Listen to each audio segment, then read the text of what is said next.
September 19th, 12:27 p.m. Charlie Kirk, when he was assassinated, was wearing a white t-shirt that said freedom on it. I noticed from the other videos I've seen, he was always wearing black. So this may have been the first time he was wearing a white t-shirt. Some of you know what that means as far as judgments go, so you can make your conclusions that way. I am here again. Been here all night since I got back from, I was parked at my parents' for a while after I got back from getting food, valuable stones. Still not wearing those shoes. That phone Excellente. The plate that I used to prop up my paper in the windshield.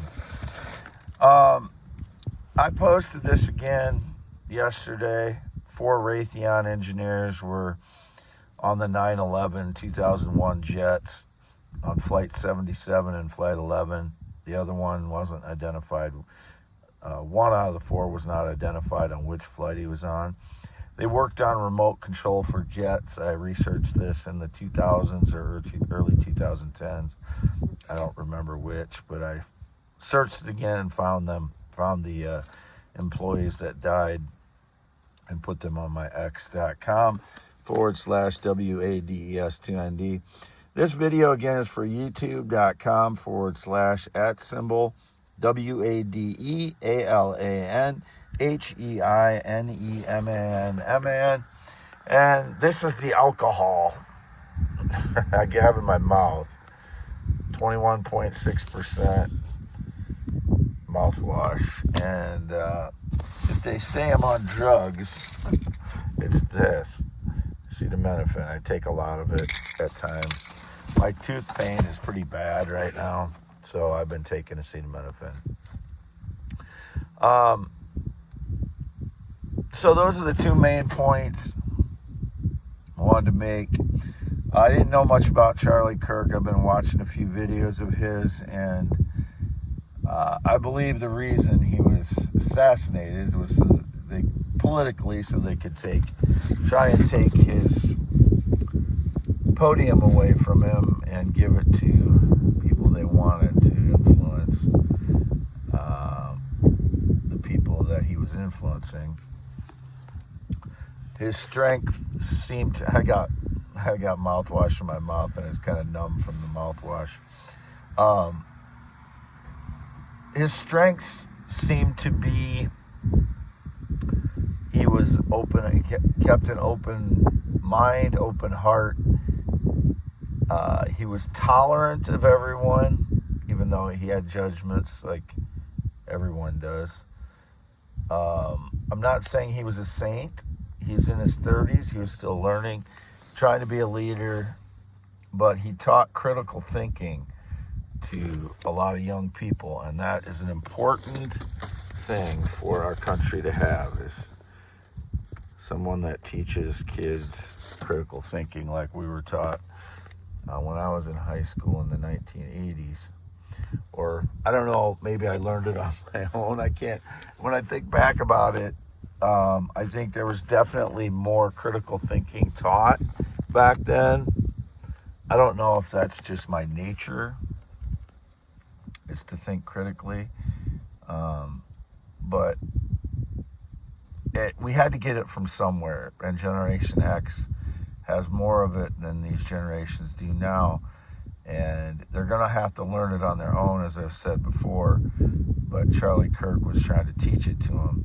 I'm not saying you should have all the same opinions he had. Although I do agree with him on some things, I disagreed with him on some of the points I've heard him make. Again, he was in his 30s. Incredibly driven person.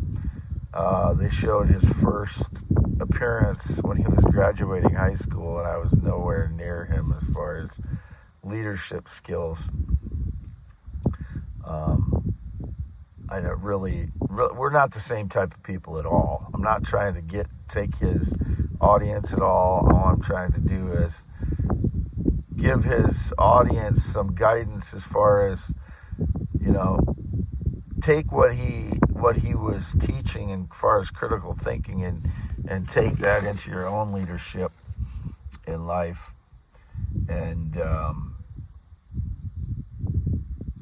you'll learn, on your own. It doesn't have to be exactly the same things he's repeated and said all the time, but obviously truth has to be what guides you and your principles. So I'm not trying to give a lecture. I'm just trying to maybe give a little guidance to people that are lost after his death. It's a political assassination. So I know there are people that thought he was racist. He was not. One of his best friends was Candace Owens, who's black female. And you can see in all of his when he goes out in public, he is open-minded to everyone. He's not a biased person as far as when it comes down to individuals. He I